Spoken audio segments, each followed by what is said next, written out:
अस्सलाम वालेकुम। मैथ के सफ़र में आज हम करने जा रहे हैं एक्सरसाइज 1B का क्वेश्चन नंबर 10, जिसमें वो हमें क्या कहता है, if y is directly proportional to x square. जो हमारे पास y है वो किसके डायरेक्टली प्रोपोर्शनल है, एक्स स्क्वायर के डायरेक्टली प्रोपोर्शनल है। And the difference in the value of y, अगर हम y का डिफरेंस लेते हैं y के साथ, ठीक है, तो वो हमारे पास किसके इक्वल आ जाता है, वो हमारे पास 32 के इक्वल आ जाता है। ठीक है, मतलब इसमें हमने क्या करना है, जब हम y is directly proportional to x square करते हैं, ठीक है, तो वहाँ पे हमने क्या करना है, x इज इक्वल टू 1 एक दफ़ा पुट करना है प्रोपोर्शनल का साइन ख़त्म करके। उसके बाद x इज इक्वल टू हमने 3 पुट करना है, ठीक है। उसके बाद इन दोनों वैल्यू का जब हमने x इक्वल टू 1 पुट किया और x इक्वल टू 3 पुट किया, जो इनकी हमारे पास वैल्यू आएगी, अगर उनका आप डिफरेंस लें, ठीक है, तो जो y का डिफरेंस होगा, y की जगह पे हमारे पास क्या आ जाएगा, 32 आ जाएगा। Find the value of y when x equal to -2, ठीक है। उसके बाद जब हमारे पास y का डिफरेंस लेंगे तो वहाँ से हमारे पास क्या आ जाएगी, k की वैल्यू आ जाएगी, ठीक है। तो उसके बाद आपने क्या करना है, वैल्यू ऑफ y फाइंड करनी है व्हेन x इक्वल टू हमारे पास क्या है, -2 है। तो अब हम क्या इधर करते हैं तो आपको पता चल जाता है कि ये कैसे हमने क्वेश्चन करना है। यहाँ पे देखिए हमारे पास क्वेश्चन नंबर 10 है, ठीक है, एक्सरसाइज 1B का, जिसमें सिंस, सबसे पहले जब आपने सोल्यूशन करना है तो क्या करना है, since y is directly proportional to x square, जो y है वो किसके डायरेक्टली प्रोपोर्शनल है, वो हमारे पास एक्स स्क्वायर के डायरेक्टली प्रोपोर्शनल है, ठीक है। अब हमने क्या करना है, इसको मैथमेटिकल फॉर्म में लिखा, y is directly proportional x square. अब प्रोपोर्शनल का साइन हमने खत्म किया तो y इज इक्वल टू हमारे पास आ जाएगा के एक्स का स्क्वायर, ठीक है। तो इसको आपने क्या करना है, क्वेश्चन नंबर 1 का नाम दे देना है हेयर के इज अ कांस्टेंट। यहाँ पे जो हमारे पास के है वो हमारे पास क्या है, कांस्टेंट है, ठीक है। अब नेक्स्ट वो क्या कहता है कि when x is equal to 1 then equation 1 becomes, ठीक है। जब हमारे पास x इज इक्वल टू 1 आता है, ठीक है, तो जो हमारे पास इक्वेशन 1 है, जो हमने इक्वेशन 1 बनाई है वो हमारे पास क्या है, पीछे हमने लिखी हुई है, तो अभी यहाँ पे भी मैं लिख देता हूँ, विच इज इक्वल टू हमारे पास y इज इक्वल टू हमारे पास क्या होता है, के ऑफ एक्स का स्क्वायर, ठीक हो गया। अब x इज इक्वल टू 1 देता है तो अब क्या करना है, x की जगह पे आपने 1 पुट कर लेना है और उस x का क्या हमारे पास आ रहा है, स्क्वायर आ रहा है। तो यहाँ पे हमने क्या करना है, y इज इक्वल टू हमारे पास k इंटू वाई का स्क्वायर आ जाएगा। अब 1 का स्क्वायर लेंगे तो हमारे पास 1 ही रहेगा, ठीक हो गया।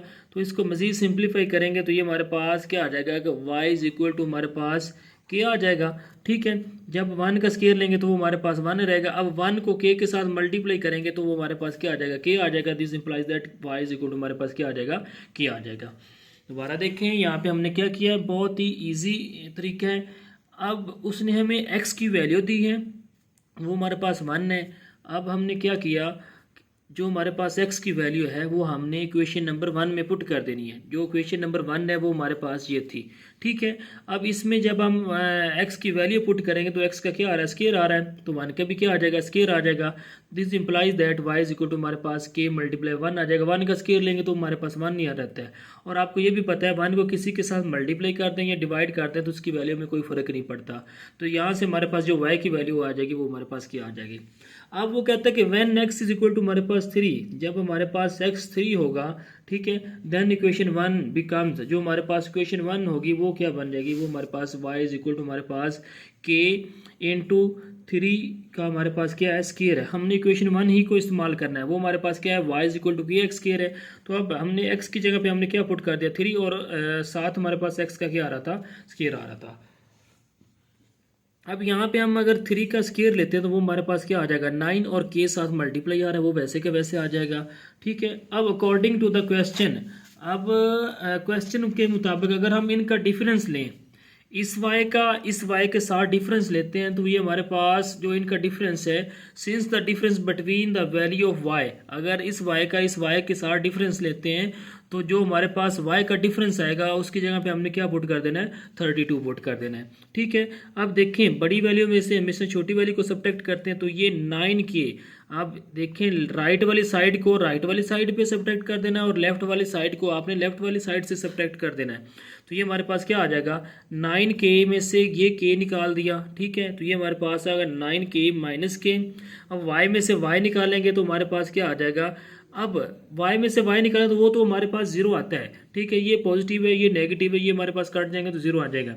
लेकिन हमने इनको कट नहीं करना क्योंकि since the difference between the values of y, अगर वाई की वैल्यू का हम डिफरेंस लेते हैं, सब्ट्रैक्शन लेते हैं, तो वो हमारे पास किसके इक्वल है? क्वेश्चन में गिवन है वो हमारे पास 32 है, तो इनके डिफरेंस की जगह पे हमने क्या पुट कर देना है? 32 पुट कर देना है। ठीक है, अब 9k माइनस के, ठीक है, जब हमने इनका डिफरेंस लिया, लेफ्ट वाली साइड में से लेफ्ट वाली साइड निकाल दी, राइट वाली साइड में हमने राइट वाली साइड निकाल दी, और जो बड़ी वैल्यू है बड़ी में से छोटी को सब्ट्रैक्ट कर दिया। अब 9k में से माइनस के करेंगे तो हमारे पास 8 आ जाएगा, विच इज़ इक्वल टू, अब जो y का डिफरेंस था वो हमारे पास 32 था, तो वो हमने 32 ही लिख दिया। ठीक है, अब यहाँ से हमने k की वैल्यू फाइंड करनी है, तो k इज इक्वल टू हमारे पास क्या आ जाएगा? अब यहाँ पे हमारे पास k इज इक्वल टू हमारे पास आ जाएगा 32।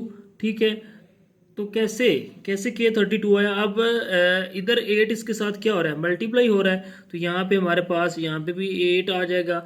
अब 8 के इज इक्वल टू हमारे पास 32। अब हमने तो के की वैल्यू फाइंड करनी है, तो क्या करेंगे? 8 इधर मल्टीप्लाई हो रहा है, दूसरी साइड पे जाके डिवाइड हो जाएगा। 8 1 जार 8, 8 4 जार हमारे पास क्या हो जाएगा?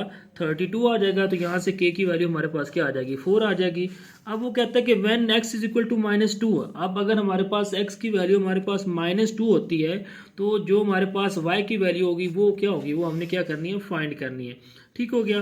तो जो हमारे पास क्वेश्चन 1 बनी थी, मैंने पीछे भी लिखी, पीछे उसको नॉर्म भी दिया हुआ है स्टार्टिंग पे, अब इधर भी मैंने लिख दिया y इज इक्वल टू हमारे पास के एक्स स्क्वायर है। तो क्या करेंगे? क्वेश्चन नंबर 1 में हमने x की भी वैल्यू पुट कर देनी है और k भी की भी वैल्यू हमने पुट कर देनी। k हमारे पास क्या है? 4 है, तो वो हमने 4 पुट कर दिया। अब जो हमारे पास x था वो हमारे पास -2 था, और उसका हमारे पास x का क्या आ रहा था? स्क्वायर आ रहा था। यहाँ पे देखें x का हमारे पास क्या आ रहा है? स्क्वायर आ रहा है, तो इसको हमने क्वेश्चन 1 का नाम दिया था।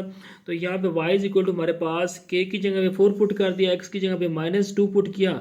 हाँ, एक और बात, जब बेस में माइनस हो और पावर में हमारे पास इवन नंबर हो, तो जो ये बेस में जो नेगेटिव का साइन है ये क्या हो जाता है? पॉजिटिव हो जाता है। अगर ऐसे नहीं करना, -2 को मल्टीप्लाई करें -2 के साथ, तो ये हमारे पास क्या हो जाएगा? प्लस का 4 हो जाएगा। ठीक है, तो यहाँ पे -2 की पावर 2 की जगह पे हमने प्लस का 4 पुट कर दिया, क्योंकि 2 2 हमारे पास क्या होता है? 4 होता है। अब माइनस को माइनस से मल्टीप्लाई करें वो प्लस हो जाएगा। ठीक है, अब 4 को 4 से मल्टीप्लाई करेंगे तो हमारे पास आंसर क्या आ जाएगा? 16। तो यहाँ पे हमारे पास जो y की वैल्यू है वो हमारे पास क्या आ जाएगी? 16 आ जाएगी। ठीक है, और तो इसी तरह हमारा क्वेश्चन नंबर जो 10 है वो भी कंप्लीट हो गया, एक्सरसाइज 1 हमारी कंप्लीट होगी।